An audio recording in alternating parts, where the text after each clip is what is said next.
家好，欢迎大家准时收看福喜来的节目，我是朱一群阿群妹。哦，大家就底下好呀，Q 啦的正月20号是我们的什么天传日，冇错咩？係呢個也係微微聽講係呢個全國客家日，大家就底下呀天傳日呀日啦，冇樣樣我來補填，錯冇？韓國愛食乜嘅？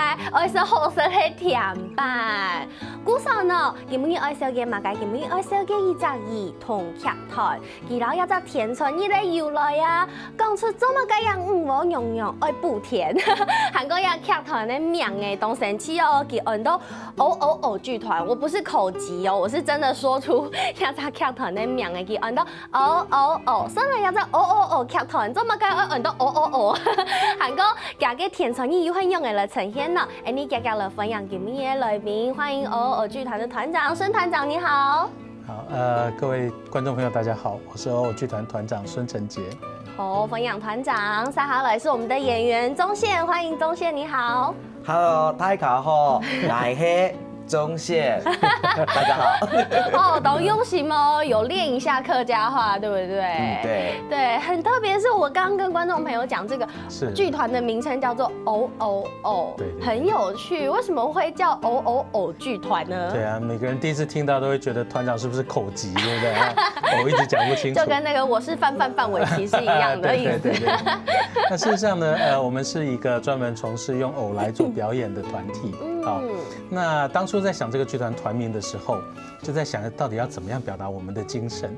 那後來我們就想想看，就是說，我成立這個團到底想要做些什麼事情？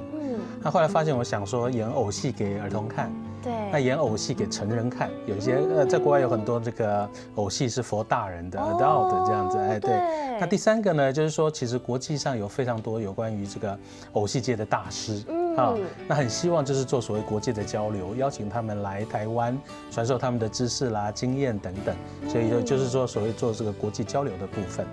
那我把它寫出來之後，你就發現我要做偶戲的給小孩，偶戲給成人，偶戲的交流這樣。對，所以我們就取前面3個字，就是所以都是偶。對，就變成偶這樣子。哇，所以剛才從團長跟大家說明為什麼取名偶的過程當中，那我們也理解到，其實偶劇團就是在做偶戲，不僅僅是讓孩子們看，也是讓大人看。對不對？那其實我覺得做偶戲是一件很酷的事情，因為你知道演員，你知道每個演員他們都有非常多的背景，他們都有非常多經過非常長的時間來學習他們的一些技能，但是要透過偶來演出是一件很不容易的事情哎，你知道透過自己演出就已經要發揮很多了，但是又還要透過偶，對不對？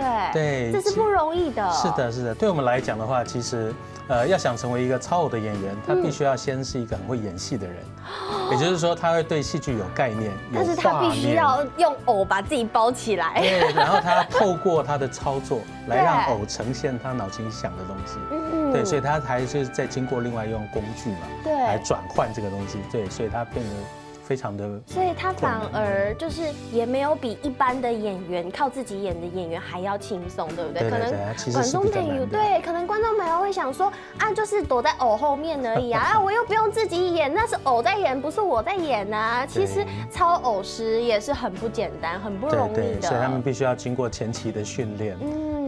對，所以劇團大概成立多久的時間？是從什麼時候成立的？我們是從2000年開始成立的，但是我個人做有關於兒童戲劇的部分，到今年來講已經是第31年了，哇，所以是非常久的時間，對，經驗豐富，對，而且很特別的是，經驗豐富的孫團長呢，VND 客家打造出一個這個天傳日的一隻兒童劇，告訴大家，生了呀天傳日很用的來，到底為什麼女媧娘娘要補天？這是一個跟客家天傳日相關的一個兒童劇，它的名稱叫做什麼？聽說從2011年演到今年，是演這麼久，這個劇名到底叫什麼啊？叫五色石的秘密。五色石的秘密，對，五色石的秘密。你看演的暗藏的時間，從2011就演到今年，曾經去過非常非常多的地方去巡迴演出，對不對？對，除了國小之外哈，因為像新北市，它其實有一個客家兒童劇的校園巡迴。对，那我们曾经就是执行这个案子，所以到新北市的39个区、39所小学去做所有的这个巡回演出。哇！那除此之外呢，就很多客家活动中心哈，对，客家的这个中心，每年天川日都是得过一下的。对。所以我们到了比方说三峡的客家园区，或是屏东六堆、新竹啦等等。这些地方我们都曾经去表演过。对，我觉得很有趣的是，非常非常多，不管是地方团体、小至地方团体、大至专业的剧团，其实大家都非常喜欢把这个很有趣的女娲补天这个桥段拿来演出。那我觉得，不管大大小小的演出，它都会有不一样的演出方式，跟对于观众来讲，他们都会吸收到不一样的经验，对不对？对，所以这一次虽然已经从2011年走到也哈今年2017年了，不过各位观众朋友，假使你头发有看过，还想要再回味一下，或者是说观众朋友，你真的是动作太慢都还没有看过的，今年很开心又要来演出了，对不对？所以跟大家分享一下今年的演出的时间，还有在哪里演出。是今年我们在3月份，3月24、25、26，我们会在台北的文山剧场就是那个景美出口，对，捷运站1号出口。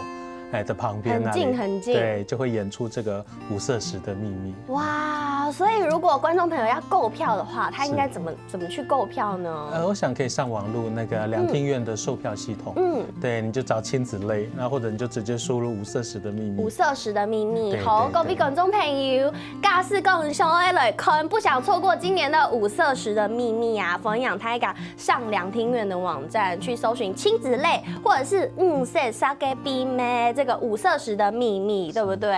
或者是打到剧团来，或者是打到剧团来也可以，对不对？剧团很好记，大家应该都不会忘记哈。好，对，前面有讲到，其实团长很特别的做了一个客家的戏剧儿童剧，是，但是。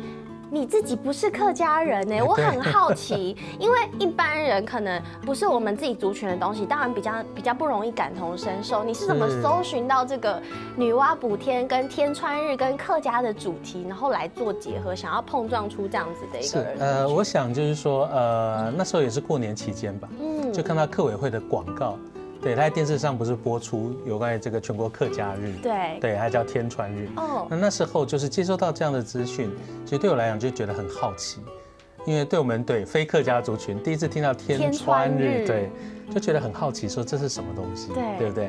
那当然就马上上网 Google 查了一下，才发现他是在讲女娲补天的故事。对，然后我会觉得，其实神话这个东西对我们来讲其实很重要。我的意思是说，我们的小孩他们不断的接触到很多西方的童话故事啦，或神话故事，对。可是一个属于我们自己的文化、自己祖先的故事，对不对？甚至于它影响到我们的生活。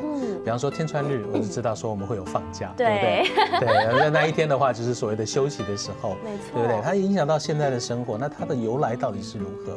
所以我会觉得说，介绍我们自己的文化这件事情其实是非常重要的。那我会觉得以现在小朋友来讲，他们很少吸收这样的资讯，我觉得是一件非常可惜的事情。对，所以就想到说，那我们就是可以借由这样的机会，来跟小朋友讲这样子的故事，让他们了解自己的文化，自己到底是怎么样来的，甚至于它跟生活领域相关性是如何的。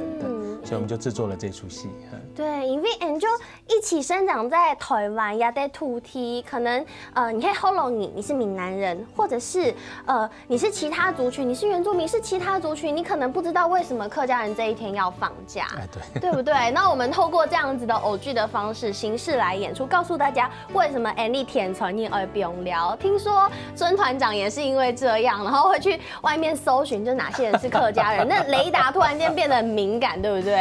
对，因为像前一阵子对，就是开车经过，因为我们住家附近那边有一家面店嘛，对，那平常也不晓得，对，那一天经过就发现，他关门休息，对，然后我们很看到他门口贴了一张很大大的红色的纸，这样子，所以我们很好奇看什么，就发现他就写着今日天川日，对啊，今日休息，好可爱哦。因为其实啊，力汉影呢，就是我们就是有一句话说有周某周料都填船沟，就是你不管有做得多辛苦还是做得轻松，你都要放假放到天川过，有川某川总会聊天川，不管你有没有赚钱，你就是一定要天川日一定要放假，一定要休息。说实在，客家也是蛮幸福的啦，对不对？我们可以多放一个天川日，但是可能随着就是时代越来越进步啊，大家可能没有办法真的可以撩天川，但是你要当老板的就可以了，早餐店还是面店的老板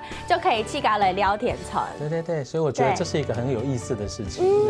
对，所以其实偶剧啊，要演出这个天川日，你知道这个其实我觉得场面很大，因为它毕竟是一个神话的故事。对，那我想这个应该需要动员非常多的人力吧？是的，这一出剧大概总共动员了多少人力 ？OK， 我们总共演出的人是3个人。三傻你对，3个人演出天川日，我光是角色念一念就超过了女娲、水神、火神就已经3个了，更何况你是演一整个系列的，像我们现在看到的这些角色，对啊，你要怎么靠3个人来演出？这是一件我觉得让我很不解的一件事情。哎，秀唔见，不过各位观众朋友，这就是偶剧神奇的地方呀！就嘿，我们要请孙团长今天来替大家解密的，先休息一下，等下再跟来同大家分享。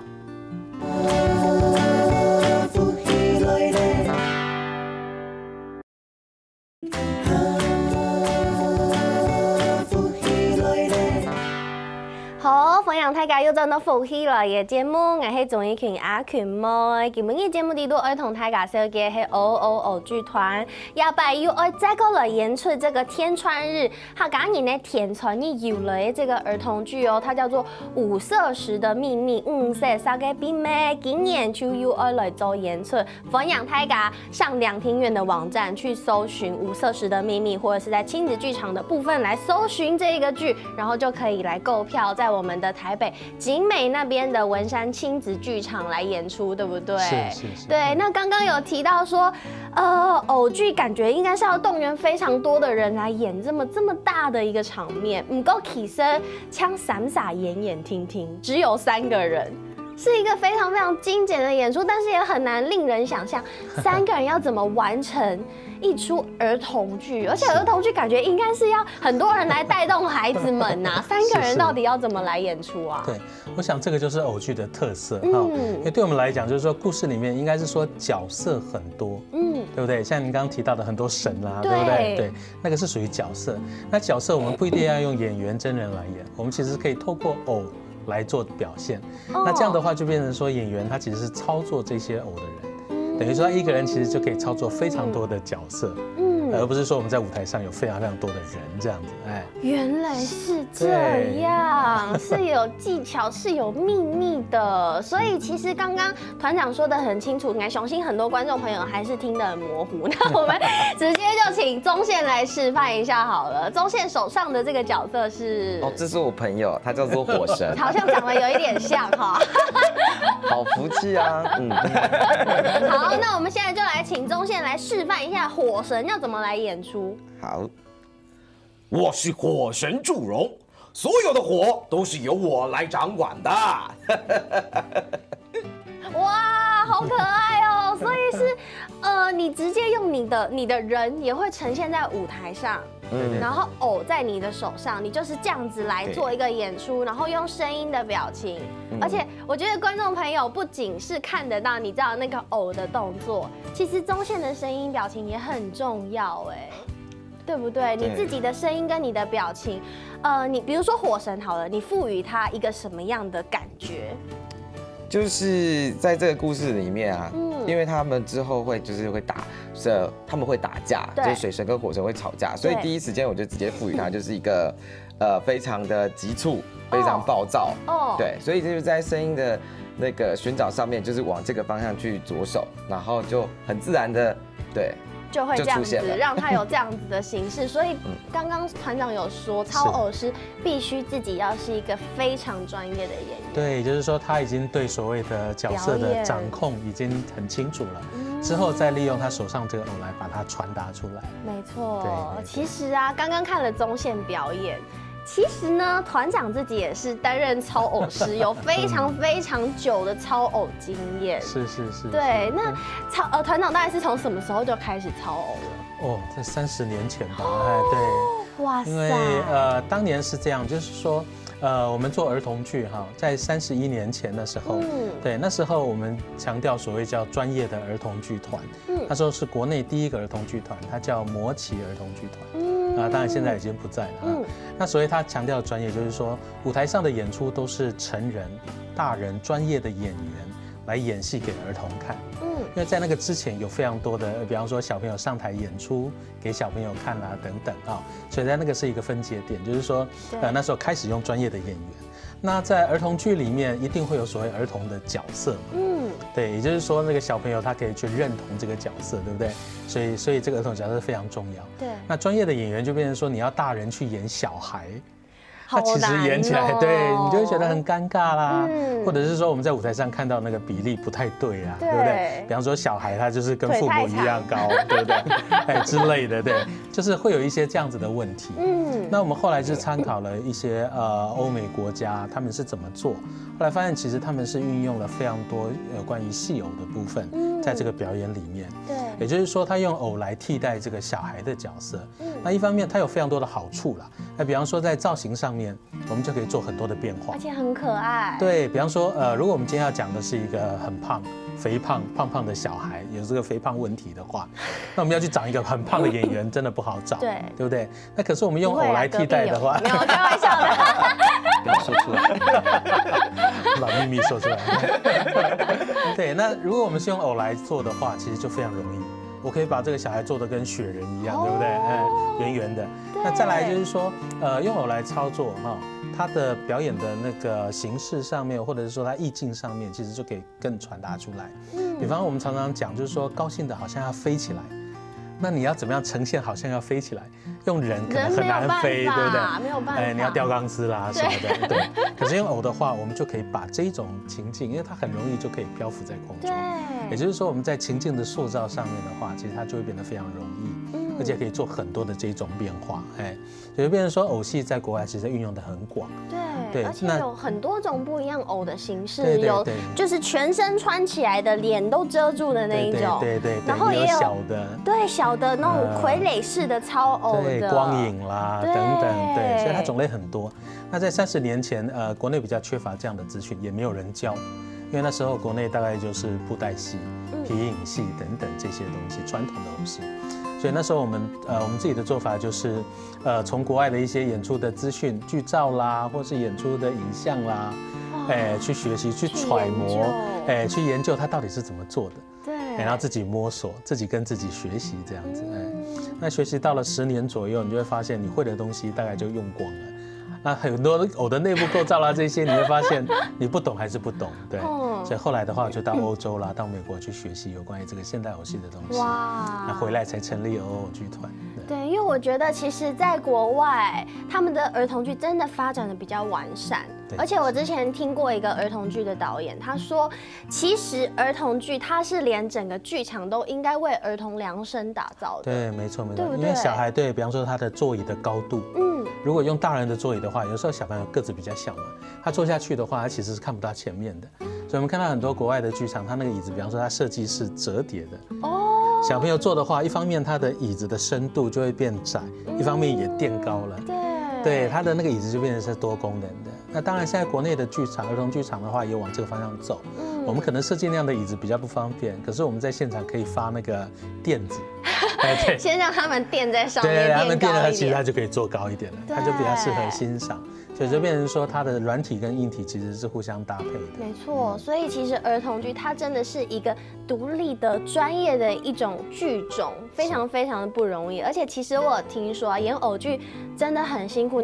其实我们东东影帝 Annie Luson 啊，园游会都会看到一些可能戴着头套的，那个可能就是工读生就可以戴着头套。但是其实如果是要在舞台上唱唱跳跳的那种就要专业的操偶师，对不对？对不对？像宗宪也可以跟大家讲一下，穿在偶里面有多痛苦，或者是你的动作必须要延伸到多大，大家才可以真的看到你的动作，因为那个偶手那么胖，都吃掉你的动作啦。当然第一时间就有点像三温暖的那种感觉，在藕里面有一种瘦身的效果。没有啦，其实就是就像你刚刚提到的，就是可能很多工读生去穿这些藕，那我觉得那可能就是活动需要，握手这样，对，活动需要会有一些戏感，然后跟小朋友接触，感觉好像比较亲切、比较亲近。但是如果真是在舞台上面在演出的时候，我们的动作基本上要放大很多很多倍。对，然后因为又要看各个剧团的需求，有的时候会在偶里面讲话，有的时候会配合录音，或者是说会有现场的配声音演员来帮你做配合，会有各式各样的不一样的需求或状况。所以当你在台上的时候，你必须要随时的具备空间感，然后还有随时放大自己，让自己知道自己身体该到什么位置。因为你可能看得到的那个洞，你可以看的外面的跟外面连接的洞很小，所以我们就会花很多时间在前期的排练。那我觉得演员可能要比较具备的一个概念是，你在排练的过程当中，你随时前面好像要有一个镜子一样，对，无形的镜子。所以当你在不管在做手操作的，或者是说身体穿着的，你好像随时就连你闭眼，然后你就会有一个在检视自己，你手高度到了没，脚高度到了没，或是说头的姿态，或是头的角度，眼睛。因为毕竟对他的眼睛就是往那个方向，你必须要朝那个角度，要怎么样达到那个，所以你必须在第一时间就是对，就是好像有一面镜子，你在照自己，然后控制着自己要去怎么样去动作，对，这个就是偶剧有趣的地方，就是对我自己而言。所以这绝对是经过无数次的练习，这样有按哪省够，连那个角色，连他们手上的偶的视线、目主外看那一片，他们都注意得很好。因为小朋友很重要的是他喜欢交流，尤其是视线上的交流，这个偶会让他觉得，视线上对到我觉得好亲切哦。所以其实操偶师真的不是这么简单，五色石的秘密也不只是这么简单，我们还有很多非常我觉得很精致跟很特别的地方，我同大家来，所以給韓文講到先休息一下，等下再有同大家講哦。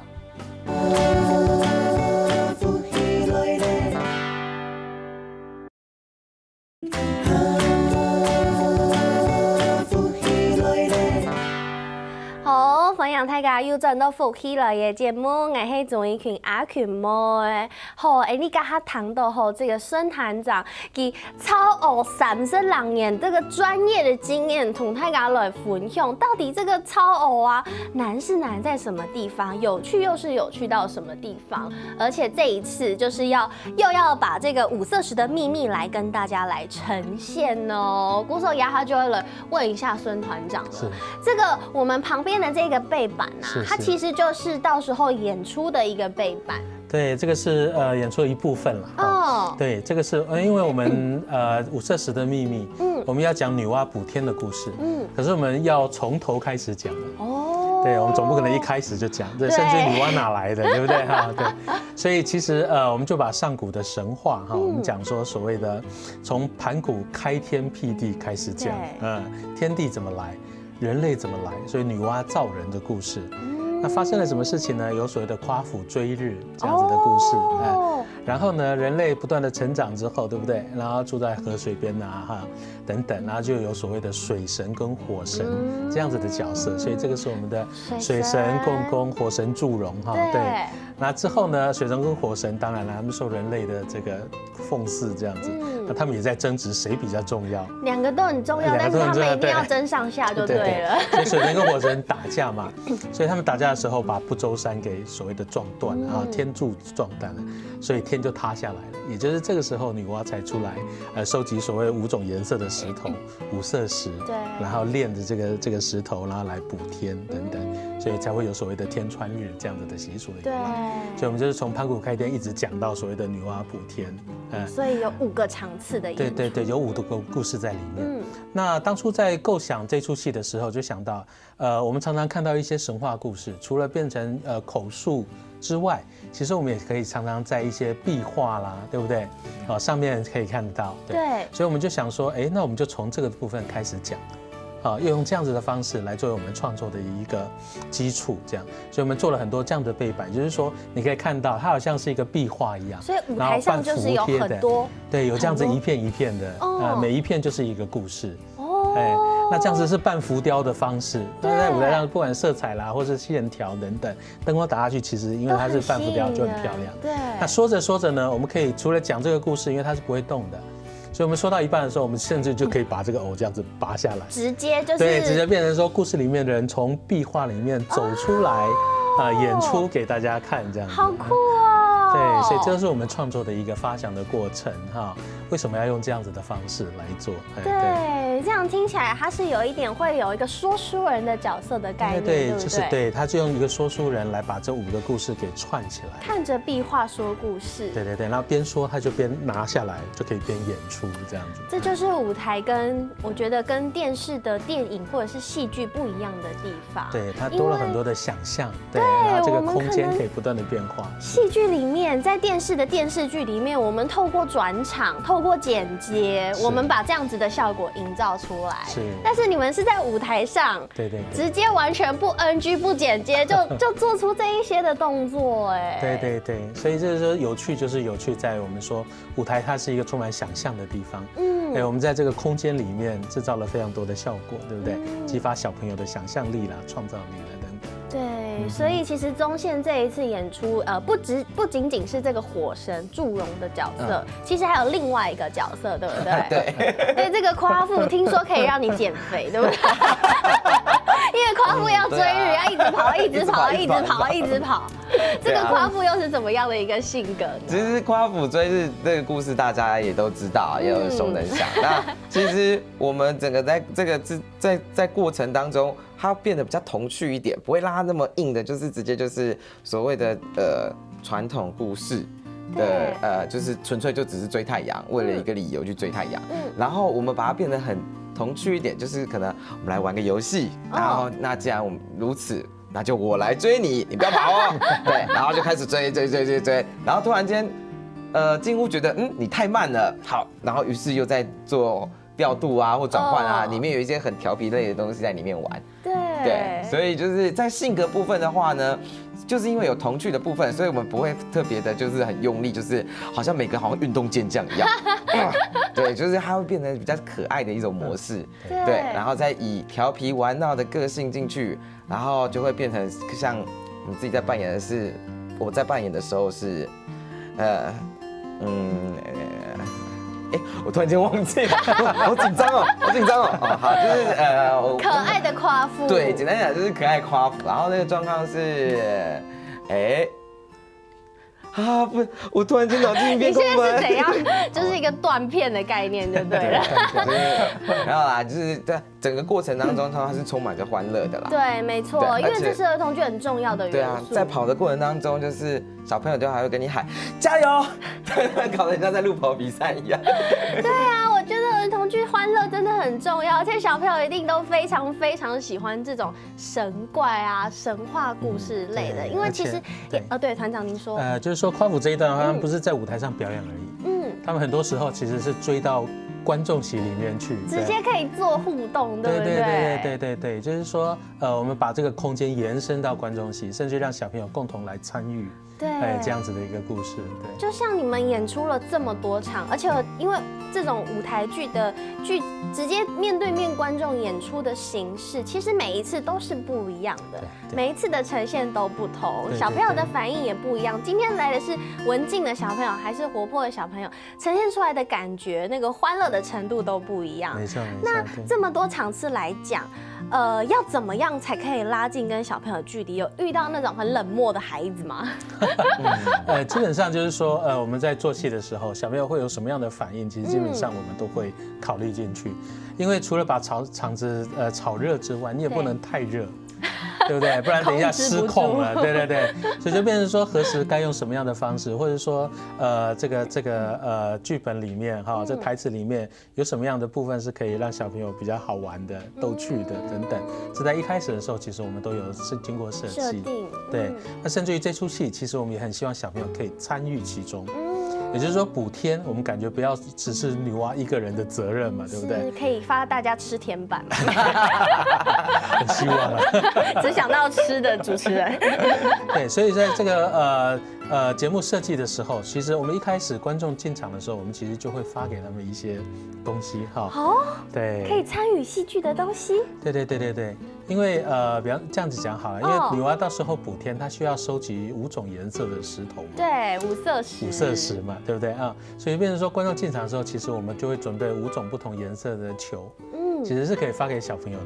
那小朋友当然拿到球，他不晓得这个要做什么，他就是看戏嘛。对。可是演到这个所谓我们要收集石头的时候，我们的演员他就会拿了东西到观众席里面去，请小朋友把这个石头放进来，等等。就是说这件事情让小朋友共同来参与，让他对这出戏他就比较会有这种感觉。对，有像看到一些照片，就是小朋友其实反应跟互动都非常的热烈，有没有？都站起来了，这应该是在外面巡演的时候。对，有时候对，因为这出戏的好处就是说，它除了在剧场里面之外，它其实在户外其实是可以表演的。对，就是它的机动性其实是比较高的。好棒哦，难怪可以演那么多次。因为除了它剧情非常有趣，互动性也非常高，而且故事也很值得跟大家分享。对，而且我觉得说，就是说，他不要只是演个1-2年，为什么？因为小孩不断的在长大，对不对？不但有新的小朋友，他其实也需要这个故事。没错，而且我觉得不同的年龄，你在看一样的东西，会有不一样的感受。对，这是我觉得小朋友成长过程千万不能忽视的一件事情。他3岁看、6岁看跟10岁看到的感受是不一样的。对，家长看也不一样。对，家长看也不一样，不要以为大人就没有什么变化，大人也是会不一样，会有不一样的心境的。对，那说到我们的偶剧，前面也有提到，它有非常多不一样的形式。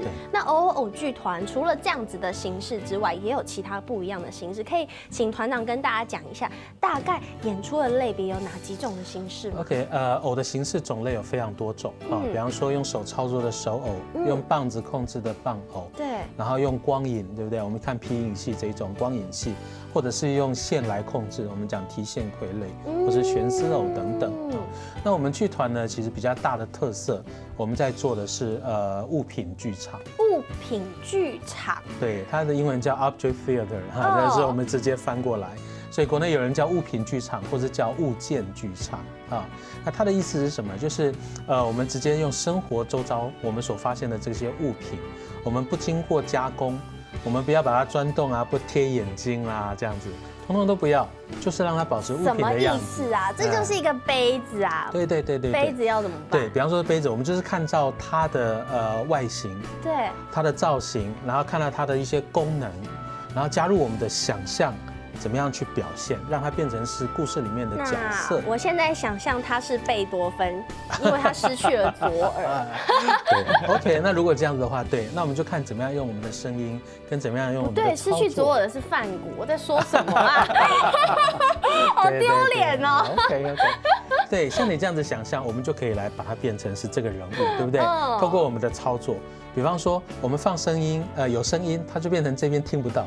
他就必须转过来用这边听，他才懂，我们就会知道说，这个把手可能是代表的是耳朵，对，所以他就变成说，根据它的造型功能，我们再透过操作来让它变成故事里面的角色，来演出，这个是物品剧场。对，那物品剧场有2种，一种就是用物品，另外一种叫玩材质。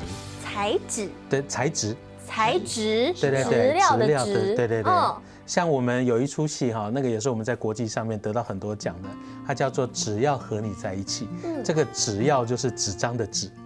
所以它整出戏全部都是用纸张来做创作的发想，这样子。所以它全部都是用纸张来做表演。对，那这个就是所谓的我们说玩材质，纸张可以怎么玩这样子。对，我觉得偶剧团其实，虽然我接触的儿童剧团不是很多，但是我觉得偶剧团它做出很多不一样的尝试，新的尝试跟新的挑战。鼓手啊，大家前番唔记得这一次的演出，再跟大家说一下，短时间跟大家说一下这次的演出时间。是我们演出是3月24、25、26 3天。天，在台北的文山剧场。没错。那您可以直接就是在网络上两厅院售票系统上面购票就可以了。